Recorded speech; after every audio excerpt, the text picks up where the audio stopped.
welcome to the First Issue Club Comic Book Podcast. We're your weekly reading What? I was thinking about how our comic book podcast is like, if you ever wanted to do blow and read comics at the same time, like you get so hyped on comics. Right. That's what it would be like. And then your level of excitement reminded me of that experience. But you don't need the blow. You just need our podcast. This is the only comic book podcast that's off its Adderall. Yeah. Right. Okay. We are your Adderall. Now there's a tagline. Right. We're supposed to be leading you through the muddy and murky waters of the comic book landscape, but fuck, we're just as lost as you guys. Does your significant other hate you? Does your job want to fire you? Listen to First Issue Club podcast. This week we're going to be talking about a few comics, Not All Robots on AWA. Tell Me You Love in the Dark. That can't be the right title. No. This is just what you texted me, and I just trusted you. I think it's who I am is who I am in the dark. This is the same joke we did last week where we fuck up a bunch of... Don't name your comic book a sentence, but it's who you are is who you love in the dark. That's not true either. We'll swing back to it. If you know the book, you know what we're talking about. It's Image's Scotty Me Young You book. Love in the Dark. The Me You Love in the Dark. The Me You Love in the Dark. The me you love in the dark. And the Joker Puzzle Box on DC. DC, you keep titles tight and sweet, and we love you for it. It's easy to remember because Joker's in it. Yeah, DC, like you don't- 80% of their titles. You don't let independent creators name your book fucking whatever. We didn't say this, but that book with the weird title, The Me You Love in the Dark, is a Scotty Young book. Yes. So, But I know that can be confusing for some readers because there's no babies in it. And There's no- Scotty Young is known for drawing babies. Mostly Marvel babies. I haven't seen him do DC babies. He Oh. probably signed an exclusive contract to only draw babies for Marvel. I would love to ask him that question and then quickly be escorted out of the room. You're taken to a back room with some seedy guy who's like, listen, I'm not supposed to talk about this, but Scotty will hook you up With a baby sketch. with an original baby DC sketch, okay? But here's the thing, personal collection, no CGC. Yeah. Do not post this on your social medias. If you do, we will come find you. Quit talking about the babies. All right, any comic book news this week before we get into discussing our books? Yeah, if you love the comic book Runaways, sorry, it's canceled.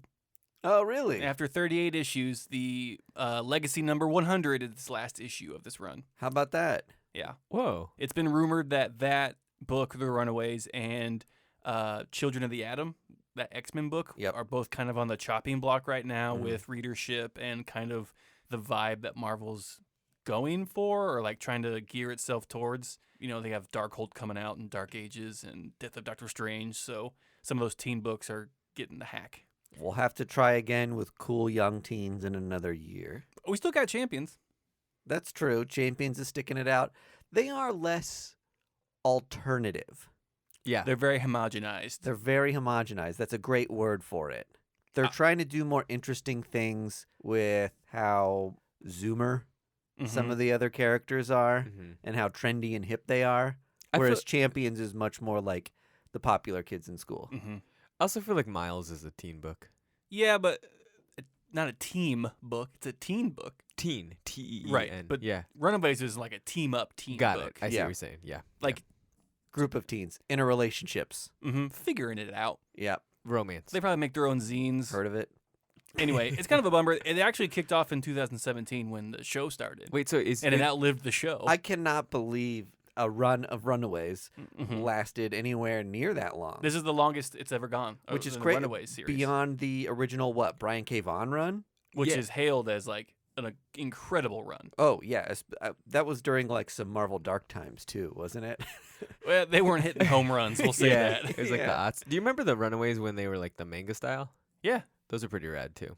Yeah, they every Runaway series has had its own unique take on the characters, and it's kind of been like sewn into the like mind of what a teen is at that exact moment. Uh-huh. So it's always a fun series when it comes back out. So this isn't the last of Runaways, but for this generation, it is. The director that everybody hates also wrote a little bit of Runaways.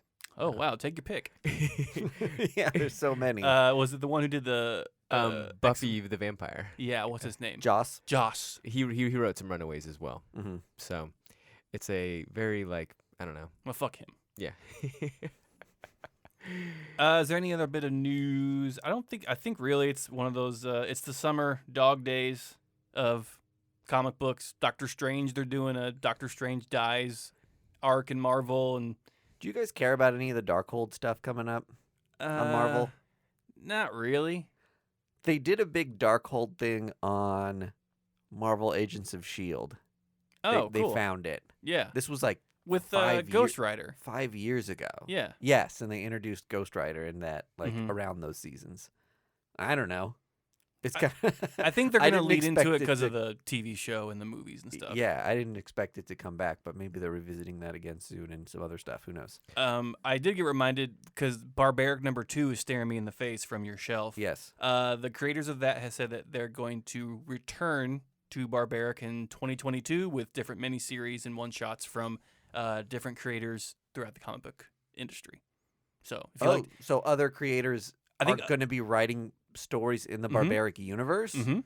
Oh, I Whoa. didn't realize it was going to be that expansive of a universe. it is so fucking popular right now. Wow. People are going crazy for Barbaric. I mean, it's a really good book. yeah, it's out on Vault and it's only on issue 2 right now, and people are going ape shit for It's it. like a more palatable headlopper. Well, Yes. yeah, and I think it's like what the nastiest dudes you know or whatever that book was that tried to be The worst like, dudes. the worst dudes, whatever. Like it's a better version of that. It's like it knows what it is and it's written way better. Yeah. Shots fired, whatever. We've fired at that book a couple of times. I wish. Let me say, I didn't mind that comic. Oh, That's is this- fine. Yeah. And then finally on Scout, did you see that do you remember that big hubbub of the Phantom Star Killer that they released a Mhm. comic book that had its own original action figure that Mhm. sold out and stuff? The action figure existed before the comic book. Correct. Yeah. Yeah. Which was somebody's just homebrew creation of a. So they did a new action figure to that series, and they are calling it Count Draco Knuckle Duster. So, and I imagine that you can get that in a If action it's not figure form. $100 like every other homemade toy that people put out on They're Instagram. insanely expensive. Yeah, do you guys follow accounts like that? Oh, that- yeah. yeah. They're they're cool. They're cool and it only got popular because we have disposable income. Exactly. It's like $100 for a piece of plastic that's gonna sit on your shelf. Yeah, it's like a goof. You bought a meme, an expensive one. All I have left is Planet Comic Con in Kansas City's coming up this month. If you're in Kansas City, Yeah, but I mean, I think the real news there is what the fuck is anybody gonna do now with the Delta variant reemerging? I haven't even heard if they're putting a limit on how many people can come. The city has the mask mandate going. Yes, So we'll be there with masks. we at on. least know that you've got to wear a mask to get in, and the organizers thankfully don't have to explain to everybody why you have to wear a mask. There you go. So if the mask mandate existed and you were a teacher, would you wear one of those clown masks like they have in Slipknot, to your classroom If it to teach? fully covered my nose and mouth, I'm following the mandate. Yeah. And the kids will be focused. I think the kids would really be energized by a little gag like that. Let's get this podcast started. I really loved Not All Robots. Yeah. Same.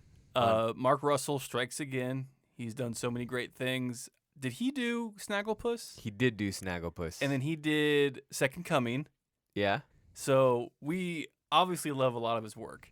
And AWA was my publisher for last year. No, it wasn't. That was Panel Syndicate. But AWA was high up there because mostly- because of their methodology. Your publisher of the year. But my publisher of the year was Yeah. Panel Syndicate, but Mhm. AWA was pretty high up there. So it had a recipe for success, and it was actually kind of like a good dark comedy dystopian future that we're essentially headed for. And Caitlin, who's not here, said, "I wonder if it's not all robots," and it definitely is, right? Yes. It's a reference to There are so many different critiques in here and veiled messages of our society that you'd think it'd be too heavy-handed to enjoy, but Mark Russell did such a good job of writing it out with some comedy in there and giving the personalities to the robots. I got to his letter at the end, and I was like, oh, I missed all the social commentary and just thought it was a great sci-fi book, which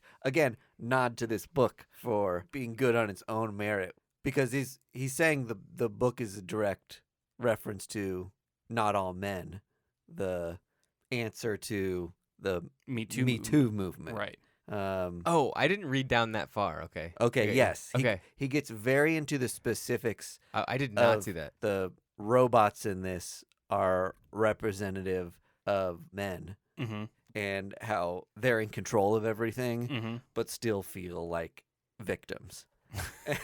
and then they contrast that with the humans, the lens that they see themselves in, right? And the whole idea of the book was this dystopian future is only a dystopian future for some of the people. There are people living a dystopian future in our society right now. Yes. For sure. The crazy scary thing that's happening in this sci-fi comic book, an allegory for what's actually happening in today's world with women being treated like shit. Right. Yeah, and if I had one critique about this book, which is not a critique, it's actually kind of a praise, is that there was so much well-baked comedy and critique, or just kind of maybe cynicism, that sometimes I was like, who do I care? Who's the protagonist here? Who is the main character? Yeah. Because it was kind of just a lot of world building, which sometimes just makes it in some comic books would make it rough to read. In this comic book, not at all. Completely fluid, totally fine. And by the end, you know who you're going to follow. Right. It's Razorblade, right? Or whatever his name is. Razorballs. Razorballs. The robots all have hilarious names. They're all Crush-O-Matic and I love that. That is so smart. The most name generator robot names. They talk so casually. They are just such bros. I would say read this book once, read the letter in the back, and then read it a second time. Because the second pass through, you're like, okay, now I see what the message is here. I need to do that. That's awesome. Yeah. There's one point where they kind of have this talk show where they keep on referencing it back, and the robots are just oh God, humans, what would you fucking do without us? Climate change, everything. We basically saved you, and they even call her the token human. The token human is I mean, let's be honest here. We did create you 10 years ago. Yeah. Yeah, you're still kind of new. And they're yeah, whatever. And it's the writing in this is so great, which is not surprising. Yeah, no. It was kind of weird for me because earlier this week I just read an article about how artificial intelligence is going to change warfare. And how essentially soldiers are going to be replaced with drones and these smart autonomous robot-like creatures to fight these battles or whatever. And to read this book and to see it kind of Toys, that movie with LL Cool J. Exactly right, almost exactly like Toys. And I was just that could be a made-up movie, and I would never know. It's got Robin Williams. I've never heard of it. Yeah, it's one of his best. No one joke. of Robin Williams' best movies. I 100% agree with you. Toys, which I've never heard of. Joan Cusack's also in it. Yeah, you're not really a movie buff, so I don't know if you'd know about good Robin Williams movies. I guess I don't. It's that Patch Adams, the world's best dad. Big. No, not Big. Jack. Jack. That's what I was thinking. And then my screenplay for Mrs. Doubtfire 2. Flubber. How do Big and Jack both exist? Oh, because they're completely different. They are completely different. See, I'm not a movie buff. Big is Tom Hanks as a young man being transformed into an adult. Okay. Jack is a young boy who has a disease that gives him the appearance of an older man. Okay. So there's no mysticism. Robin Williams is a little more tragic, and Bill Cosby's in it, which makes it worse. So the real question So you is, can't really rewatch it. how do Jack and Benjamin Button exist? Well, because they're going in different directions. They're the sequel. There's a sequel to Benjamin Button? That's the sequel. They meet in the middle. Yeah. Okay, so we're doing headcanon now. That may take some more tooling, but we can get it to work. Yeah. This book was wonderful. Shout out to Blake for telling us to definitely read this book. Blake of Blake's Buzz. And not that we weren't going to read it, but sometimes AWA books, it's did your shop get it or not? Yeah. and we don't have a pre-digital on all AWA books. So I had to buy it on Comixology. yeah, and so but it was great. I'm really glad that we did it. It is my pick of the week. Ditto. So Same. don't even listen to the rest of the episode. Yeah, 'cause- bye everybody. Thanks, Boulevard Beer. We love you. I'm kidding. What's up next? Do we want to do mainline book? Talking DC? Yeah, let's talk some DC Joker puzzle box. Oh yeah. All right. I was fooled because I thought Chip Zdarsky was writing on this. He's only doing the covers. He's an artist on the cover. So I may have told you that. Okay. but a great writer in this with Matthew Rosenberg. Yeah. Right. Yeah. So I read it wrong and I thought don't put that in the episode. But Why? We have to, take our lumps. Oh yeah, but make all my mistakes essential to the bits. Budget King's that like, are in can you the cut my episode, L's out? But, yeah, come on. So this is kind of confusing because this book actually came out digitally yes. like a month ago. And this is the director's cut. Yes. So a physical copy of Puzzle Book Joker Puzzle box came out today. blunders. Keep it in. Keep that L in. Keep it. I This gotta is take real. it. This is real shit. We're all tied at one. And so, but really, digitally, they're at number 5. Oh, okay. So, Which I think it's a 6, right? I don't know. Striking. I'm not following it, and after reading this one, I probably won't. It wasn't that bad, but the premise is Riddler died and it's a whodunit in jail. Yep. And the main thing is that I think almost all of the Gotham bad guys Yeah. are in jail, not Arkham Asylum, just waiting. Like a holding cell. Yeah. And like they're just like Because they got caught celebrating Joker's birthday. right. All of this just seems really weird. It is here's the thing is like if you kind of think about Bane in his last run and how like dark and like ominous he was and all that kind of stuff, to him just being like loony guy and it like with like weird like one-liners inside a jail cell, it's like this definitely book does not take itself serious. It reminded me of the tone of the Harley Quinn cartoon a little bit. Okay. Oh, good call. And we're seeing all of like what happened through the lens of the Joker telling a story too. And he's telling it wrong Yes. on purpose. Right. Which is kind of funny. And I don't know if like any of it's supposed to be like true or not. Why does he calls Batman like Oh yeah, he pretends like he knows that Batman's name is Arnold. or Arnold, something. yeah. that's what it is, yeah. He's like, Commissioner Gordon's like, who's Arnold? And he's like, oh, you don't know? That's Batman's That's actual Batman's name. real name. The Which right- that'd be a funny bit to continue on. To the work with writing Batman. I thought the writing of this like comically like worked. No, it was wonderfully written. I'm just saying, for my money, there's way better Batman stories out there being told right now. Okay. Will I maybe eventually come back to this in trade? Probably, but right now, keeping up for it in singles. Two of my favorite funniest lines were and of course his child slave soldiers came to fight. And so like referencing that Batman he does just use like child soldiers. And the other line was that Joker likes Boston cream filled donuts because he likes food that has other food inside Hidden of it. inside of it, yeah. Yeah, I think. Chicken cordon bleu.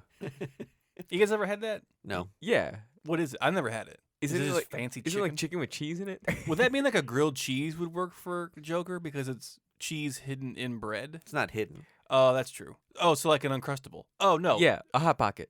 No, because you know what you're getting. It would be like stuffed crust pizza. Yes. Okay, or a Tootsie Pop. Yeah, that would work because it's a chocolate hidden inside of a lollipop. Yeah. How many licks does it take to get to the juicy center of it? One. Bite that motherfucker. Yeah, I think this book was like funny and light. We probably went towards it because we thought Chip Zdarsky was on it. I also don't know how they got to how Commissioner Gordon figured out there was a puzzle box in the like evidence locker, and it's sitting in a vat of water, which was funny. They were like, "Why is it wet?" This ain't supposed to be wet. This also was not the only Joker book that came out on DC this week. Oh, yeah. What else came out? There was Suicide Squad Get Joker. Dude, DC just has a They've such a hard on for the Joker. God, they love the Joker. They have a complete other rogue gallery of Batman villains to choose from. They gotta go Joker.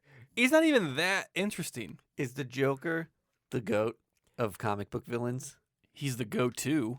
The goat. Yeah, I can't. Who else would be? Thanos? Thanos is one of them. That's only recently though. Yep. Like think he's so, only too. gained popularity because of television. Joker's been Loki. again. Nowhere close to being Loki. Right. You know, honestly, as gotta far be as Joker. popularity goes, I can't really think of a mainline Marvel one that isn't popular because of an influence from outside Yeah. media. Kingpin. Not even close. I mean, that's only recognizable to really Daredevil heads. And Punisher. Ooh, that's a Punisher could be classified as a villain, Oh, there we go. anti-hero. Mm-hmm. I don't know. I think maybe Is Catwoman the goat then? No. Still Joker. I think it is Joker. Yeah, Undisputed in my opinion. it sucks Yeah. because The like more I think, names are running through my head, and like none of them come close. yeah, it's the same way that I agree that Tom Brady's the best quarterback of all time. I don't like him, but you can't argue with the numbers. Yep. So yeah, go Joker, goat. You don't think Tom Brady's the greatest quarterback of all time? I don't want to get into non-comic book talk too much, but Yeah, that's the stupidest thing you've ever said. I'm kind of like, what? Yeah. Who's better? Joe Montana? Okay, next conversation. Patrick Mahomes, based on spec. So 2 Chiefs quarterbacks. Warren Moon. I don't know, Steve Bono. Eli Manning. Give me a break. Eli Give me a Manning. break. Okay, we know who What's we're the talking next to. book? The next book is the Scotty Young one with the confusing name on Image Comics. Oh yeah, you only dig me when the lights are out. The Me You Love in the Dark, which is a good name, just not a memorable name. Yeah, hard to remember. So Yeah, you need something punchy. So you need to get on the horn with Scotty Young. Be like, nah, make it punchier. Give it a baby cover and make it more memorable. was he just going like something is killing you? He's like words with sentences is what's in right He's now. going the James Tunyon route. I was really surprised how sparse this book was. I totally agree. Yeah. It was, and I hate. I've been reading most of my comics digitally right now, so I keep on having this experience where I'm like, is that it? Like it just is like You're just like swiping too quick. yeah. And so I feel like this comic book was a lot of setup. None of it was bad. Like it Yeah. was actually enjoyable straight. Beginning, Yeah, I was beginning- captivated the whole time. beginning to end. I just was like, oh, well, we kind of know what's gonna happen, but not really. It's essentially a famous artist in a haunted house Mhm. has a conversation with a ghost to be sarcastic because somebody's like, it's haunted. Then that ghost is real, and they have to figure out what their relationship's gonna be. One comic book related question, Yeah. one real life related comic book question. Which I'll- one do you go on first? I'll take the real life. Michael take the comic book. How quickly would you leave that house once you found out that it was officially haunted? Can I tell you something about this? Yeah, This happened to my mom when your mom was so haunted. when my mom got when she like was divorced and was moving away, she had to get a house really quickly, and so she was renting this house, and they were like, give her the keys, and they're like, by the way, like this house is haunted, and my mom was like, what? And they like said it to her in a way like she would enjoy that. Like it's a funny quirk. Yeah, cute fun thing Yeah. about it. Yeah, So the upper bathroom sink drips. Oh, and it's haunted. right. That house was very scary to me. I remember it as a kid Whoa. being like very like weirded out by that house. You stayed in the house like overnight. I lived there for a year. of my Well, life. I didn't know at what age. Oh yeah. they had done. Yeah. had, Yeah. So I lived there for a year, and like I just remember it being like weird as fuck, but nothing happened. But anyway, it messes with you. Oh, being for sure. Like, and that's what happened here. So I was like, if I found out now, if somebody said there's a haunted house, this is another situation. This is also real life, so I know that that's my area, real life. Mhm. There was a priest child molester on my street who died on Christmas Eve. No joke, heart attack. And a family just bought his house. I assume that house is haunted as well. I'm assuming that house isn't haunted, You don't think? just based upon the righteous justice that happened. I'm sure whatever deity did that was just like, this house is now clean. That's good. Yeah, he's like wiped. From, Yeah, they probably have the most unhaunted house on the block. It's like they're divinely guarded. That's a good one. I'm sure whatever angel did that was just like New Year, Christmas Eve, boom, Oh, heart attack. You don't get a single more Christmas, buddy. Yeah. This day, not for you. Here's your present and turtle damnation. I could not believe it. On Christmas Eve, I got a text that said, Father Tierney's brain dead. And I was like, woohoo! Fuck you, Father Tierney. Yeah, I would move out immediately. Yeah. I mean, this was like what happened in the book was like completely Who wouldn't? physical Mhm. like knowledge that there's a haunted thing in your house. I would question my sanity and probably go to the doctor. I don't know if I would know for a fact. Someone wrote on this. There is a new plate of wine and music playing, and there's a creature in the kitchen. I'm out of here. I would think I had memory loss, and maybe schizophrenia or something. You know what's fucked with me before? So Caitlin has like talked to me about this, about people who suffer from like time loss disorder, where like they're time cops. They'll just like they're Highlanders. They'll come like 2 or whatever, and they're like, oh my god, like 2 hours have passed. Alien abduction. Where am I? Like they don't know where they're at or how they got there or like what they've done. I drove to St. Louis. Yeah, like I wanted toasted rabs that bad. I drove to St. Louis. Give me some T-Rabs. I listened to my mother-in-law drone on. Anyway, that was frightening. In a ghost in the house would be even more frightening. What was your comic book question? Oh, I forgot. Did you like it? Oh, that's for Mike. Yeah, hit that one. No, I mean this is classic Scotty Young, like bait and switch. I think for a while, Scotty. Does he have a classic no writing style? No. Babies. That's what I'm talking about. I think for his whole career, he's been known as this illustrator that's done this kind of like wacky Middle West, kind of innocent style. But recently, he's done books like Middle West and this book that we have here in Bully Wars that he's like really showing his chops of just like. But he didn't illustrate this one. Correct. No, but he wrote. Yeah. Middle West, and he wrote Bully Wars, I believe. Yeah. And so I think it's just great that like he's not like pigeonholed himself in like a career of literally drawing baby covers for the rest of his life. Like he's an incredible writer, and like I think a lot of people are finally realizing that. Yes, this is definitely not like a yuck fun goofball book. No, I mean, and there is humor in it, but like there's a lot of depth here, and like I was literally captivated the whole time reading this book. Yep. I can't wait till the 8th printing when there is a baby cover. Scotty, make it so. Yeah, it's an image book that might get some steam. It was definitely enjoyable. I think this is one of those books that absolutely needs a number 2 for me to understand where it's gonna go. I kind of wish it was a double issue for the first one. Yeah, totally. That's what it I don't know why Image has stopped doing that. Because it like, yeah, I love when Image does that too. Because I'm like, what exactly is at stake? Like, what's the haunting here? Like, I know this situation, but I don't know, like, I know she also needs to paint a picture or else the gallery in New York is going to go underwater. What a great situation to be in, too, by the way. Like, your piece has to save. No painter in the world, from my understanding, just has a guaranteed deal of, like, you have a show, you're going to sell artwork, we just need your paintings. Right, like they're just being like, please God, just give me a gallery show, please, please, sir, a morsel. You think she's gonna fall in love with this ghost? Why not? Yeah, I bet he's stacked. Most ghosts I've seen have been pretty yoked, and like down to clown. Cool. All right, let's do our last book. Well, there's no more books. We just did it. Unless you want to talk about Lucky Devil, Lucky Ducky, Cullen Bunn's second run in a week. No, we'll leave that for the Patreon. Okay. Well, I've had a good time with you guys. Ditto. As always. Thanks to Boulevard Beer for being the sponsor for the show. Space Camper IPA. It's delicious. Tastes good in your stomach. Only if you're 21 and up. If you're 21 and under and drink this, it's like smoking 5 Macanudos. It's not good for you. So be 21, drink this beer, and have a good time. I just want to be clear. They've never given us ad copy. Ever. But still, you're getting the legal tidbits in there. Drive safely. Well, I don't want to be... Drive sober, get pulled over. Yeah. Never Just drink what and you've heard drive. in other beer ads. Never drink and drive. Don't text drunk. That's always bad. Yeah. I've never had a good experience Texting drunk. texting drunk. Ever. Ever. Have you guys ever read comic books drunk? Sure. No. And on that, bye. First Issue Club is brought to you by Boulevard Brewing Company via Space Camper Cosmic IPA. Our music is courtesy of the fine folks at Primary Color Music. You can find, friend, and follow us on social media at First Issue Club or firstissueclub.com.